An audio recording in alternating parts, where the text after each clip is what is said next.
I saw a vision. I saw people raising their hands. And the voice said to me, I would say voice or thought said to me, they have God and you don't have God. Tribal Trails, Tribal Trails. Welcome to Tribal Trails. Today our guest is R.Peltier from Migang. We met him in February. He talks about how he got changed. Tell me about your community. Well, Wikwemikong is, I believe it's the second or third largest reserve in Ontario. It has a population of over 8,000, and half of its members live off reserve. People are working in different occupations, and they're going to school, and they're raising their families off reserve, but there's still about 3,900 of us living back in Wikwemikong. So tell me about your upbringing.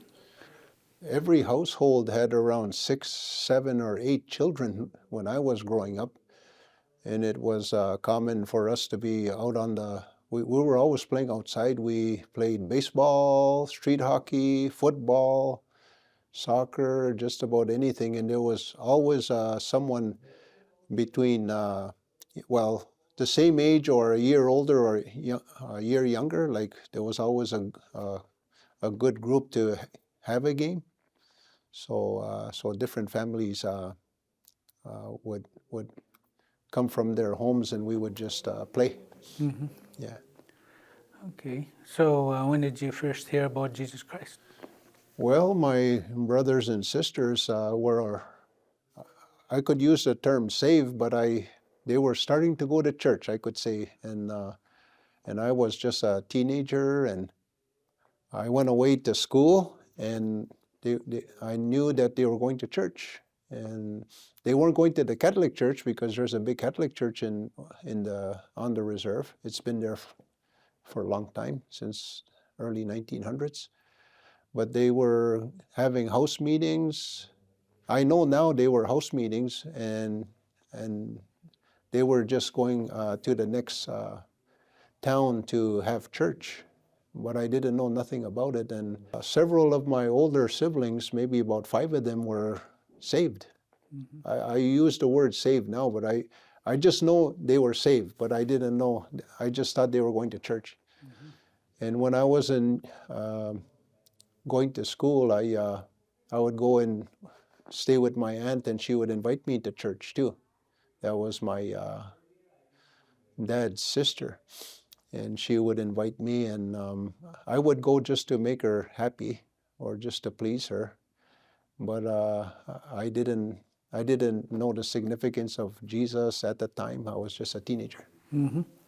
Did you have to leave the community? Oh, when I went to school, I left when I was 13. I went to high school, and then after high school, I went to university. And I always knew that I wanted to go to school. Mm-hmm. I wanted a different life. Yeah. And my parents knew that I was good in my studies. Mm-hmm. So they encouraged me to stay in school. But I had a second reason. I wanted something different. I didn't want to end up like a lot of the young natives. They don't have no motivation or goals. I had goals. That's why I moved away. I could have moved away 2 hours and go to school 2 hours away, but it wasn't close enough. I mean, it wasn't far enough, because that's where my friends went. Mm-hmm. And so I moved away 12 hours away to Thunder Bay.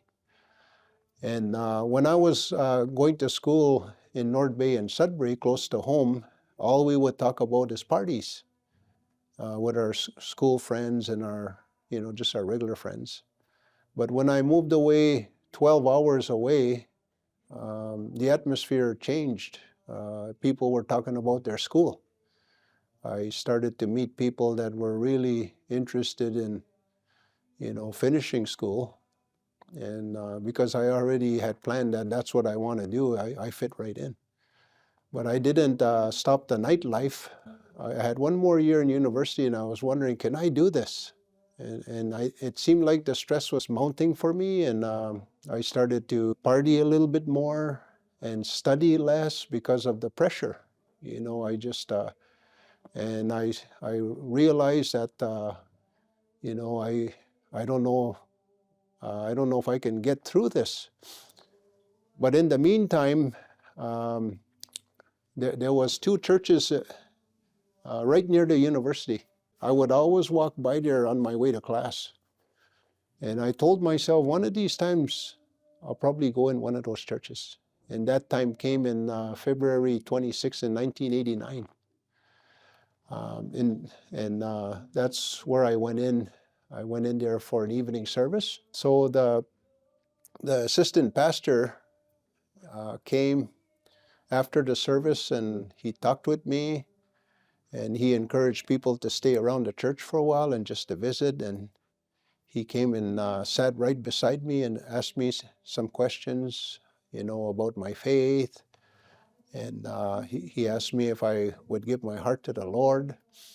And while he was asking me, I saw a vision just you know, got my attention over here to my right of, I saw people raising their hands. And what had happened was my mind rewinded to the service. During the service, there were people raising their hands, so I saw that replay in a vision afterwards. And the voice said to me, I would say voice or thought said to me, they have God and you don't have God.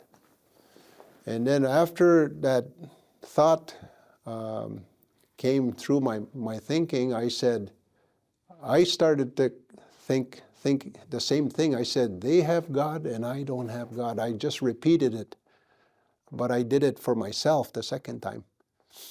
And that was just before the assistant pastor asked me if I would give my heart to the Lord. And after I saw that vision, I said, okay, I will. He who believes in the Son has everlasting life, and he who does not believe the Son shall not see life, but the wrath of God abides on him. Richard realized that he needed Jesus as God spoke to him in a clear way when he was talking to his pastor. Maybe God is not speaking with you in a vision or a dream or audibly, but maybe He's speaking to your heart, and you realize that you need to get right with Him. I encourage you to turn to Jesus Christ and come to Him as you are and where you are. If you want to talk to someone about it, you can call us on our spiritual helpline